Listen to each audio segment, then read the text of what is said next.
Okay, let's take a look at some really neat tips and tricks for the Fuji X-PRO2.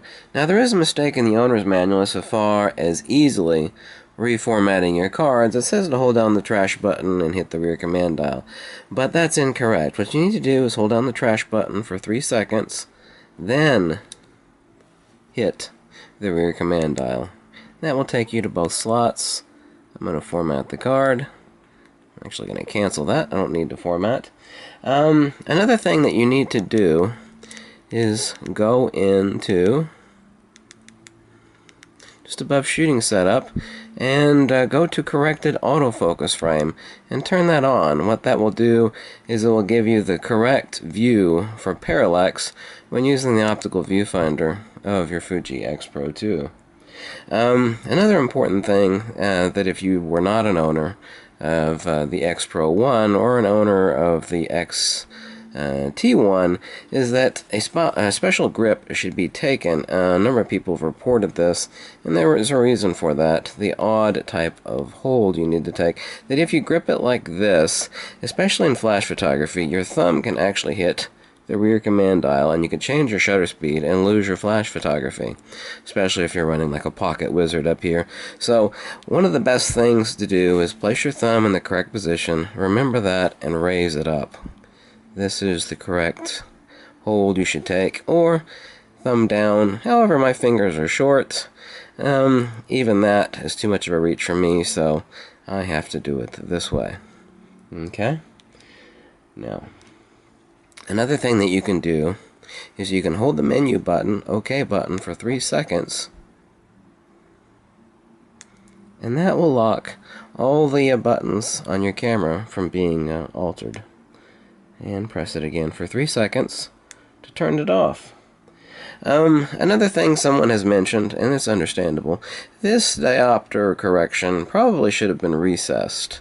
And what you can do is you can actually place a piece of gaffer's tape over this so that if you're hand holding, typically this happens, and you'll actually twist the diopter out of where you want it to be for your eyesight correction. Use a piece of gaffer's tape to cover that up. An easy way to change your autofocus points is to press in the joystick right here, change it, and then hit the OK button. Okay. If you want to actually change in your preset buttons, what you could do is hold in the display back button until this comes up, and you can change your function settings for your various buttons. Easy way to do it. Okay. The X-PRO2, I find, kind of demands a perfect wrist strap.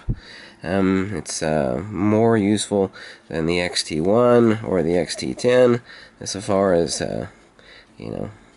having a comfortable grip. So it's something that I chose. Another thing is a soft release button. You can actually get these off of eBay. It screws in to your shutter release right here. Depends on how much you pay for them. You get fancy ones. It's just a little screw. Soft button release for popping in. See it? There we go. For popping in for your shutter release. Okay.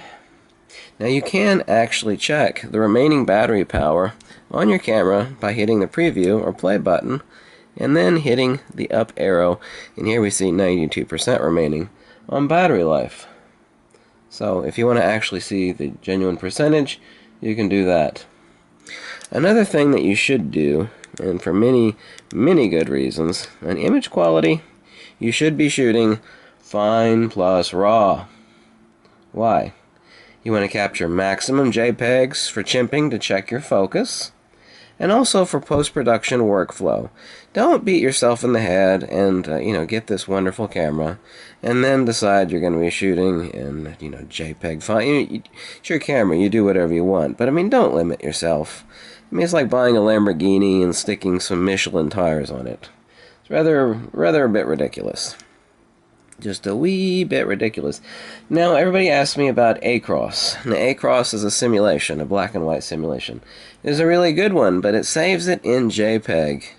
Don't recommend Across. There's no reason to limit yourself to a JPEG image. You can do the same thing in Lightroom or Photoshop or Tonality. It's another application. don't shoot an A-cross. I mean, it's obviously going to take you more time to convert the image, but you still have the digital negative remaining for altering however you want. You shoot the simulation, it's a JPEG. What it is what it is, and you're out of luck. So, that's a quick look at the Fuji X-PRO2. Some really neat tips and tricks. Don't forget your little soft button release, which is very, very comfy. And try out a wrist strap. Now, I made this one myself. Obviously, I didn't.